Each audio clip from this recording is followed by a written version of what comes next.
guys, Matt Cobb coming to you with another daily devotion as we're continuing on in the book of James. We're finally moved into chapter 3, so we're getting about close to halfway through the book. And today's little topic I'm calling the tongue: rudders, sparks, and poison. And James starts to really start getting on to us, Christians, about how we speak and the words that we use and how that influences our life. And so we're going to dive into the passage. We're going to look at James chapter 3, verses 1 through 12. It says, "Dear brothers and sisters, not many of you should become teachers in the church, for we who teach will be judged more strictly.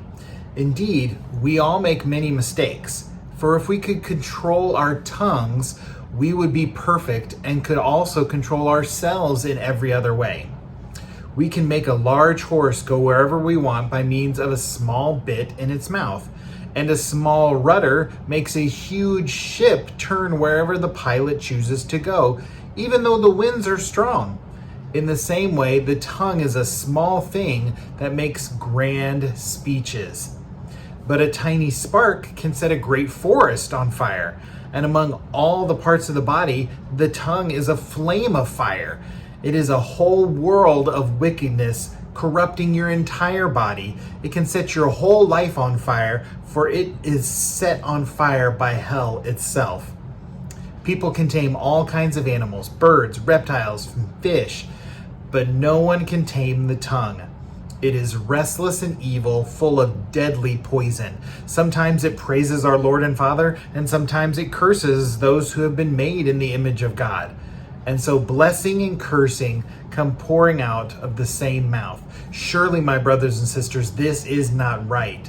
Does a spring of water bubble out with both fresh and bitter water? Does a fig tree produce olives, or a grapevine produce figs? No, you can't draw fresh water from a salty spring."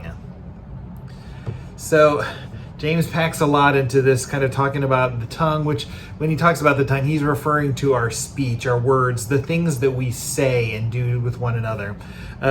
And James says, to begin this passage, we need to be careful about what we aspire to, and aspiring especially to be teaching within the church and teaching and sharing scriptural and biblical things, because he says we will be held to a higher or a stricter standard of judgment by God, because people take those things and then ingest them and will live them out in their lives.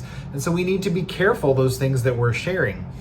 And so then he starts talking about this aspect of control, that if we can control this little tongue, this thing that shares words and speech, if we can control that, then the whole rest of our body will come under control as well too. And then he uses 3 analogies to talk about various aspects where we need to control. So the first one he talks about is a rudder, like on a ship, and that speaks to the aspect of direction. Now, I did a little bit of research, and a standard rudder on a ship is maybe 1/60th to 1/70th of the size of the boat that is submerged under the water. Now, if a boat, average is maybe submerged 50%, then that rudder may be just 1/120th or 1/140th of the size of the whole ship. So usually less than 1% of the ship is comprised in that rudder that is what steers and guides and directs the whole ship. And so our tongues, which are really small in comparison to the whole rest of our body, direct not necessarily the physical way that we're going, but certainly the emotional and spiritual and relational aspects of our lives are controlled and directed by the tongue, the things that we say and do and talk to other people. And so we must control and learn to control that direction of our lives. And then he talks about a spark, and that speaks to the potential in our lives. And, all of us probably, especially that are around my age or so, grew up learning about Smokey the Bear. Only you can prevent forest fires. And now it's even changed to only you can prevent wildfires, because it's more than just in forests. But this aspect that even a small little spark that's left from having a campfire, if you don't douse it and get it completely put out, that little spark can grow and cause massive fires that can damage and ruin a lot of things.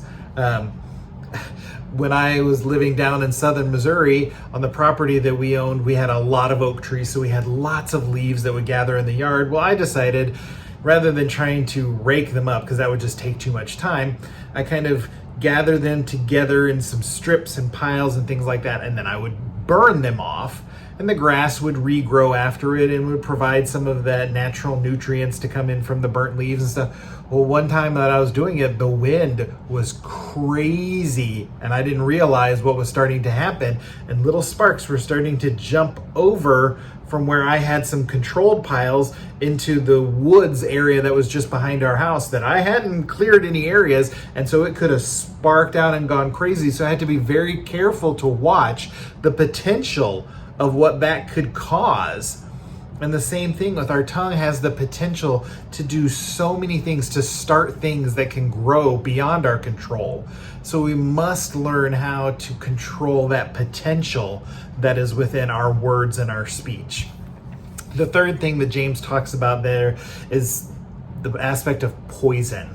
He talks about taming various animals and things like that, and then says that the tongue is full of deadly poison, and that it really is speaking to this aspect of the influence that our words have, not only on ourselves, but on the people around us as well too. And he kind of talks about this duality that we say good things, but then we also say cursing things. He's like, this doesn't make sense. It shouldn't be like this. And he even uses the example in nature, saying that these things shouldn't coexist. Nature shows us that it shouldn't be like this, that you don't have fresh water and bitter water coming out of the same source. You know, a grape tree doesn't produce figs. A fig tree doesn't produce olives. Things like this, that nature knows that only one thing should be coming out of the source. But James is saying with our own tongues, we don't seem to be able to control that we have negative things flowing out just like we have positive things flowing out of our mouth. And he's like, we need to get that under control, because it not only influences our lives personally, but it can influence the lives of others around us. And so we have to learn how to control our speech in the way that it influences us and others. So a lot that James has talked about, how controlling our tongue sets the course of our lives, in our direction, in the potential, and in our influence. So I've given you a lot to chew on, a little pun intended with our tongue, chew. But so be encouraged, guys, that this is something that with God's help we can do. We can learn to control the things that we say and how we are influencing and working our direction and the potential for good. We don't have to let the tongue be deadly poison and contaminate things.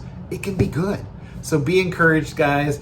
Trust that God is going to help us all control the things that we say, in not only to ourselves, but to others as well too, because God cares and loves for us, and he wants good things for our lives. So guys, be encouraged. I'll catch you next week.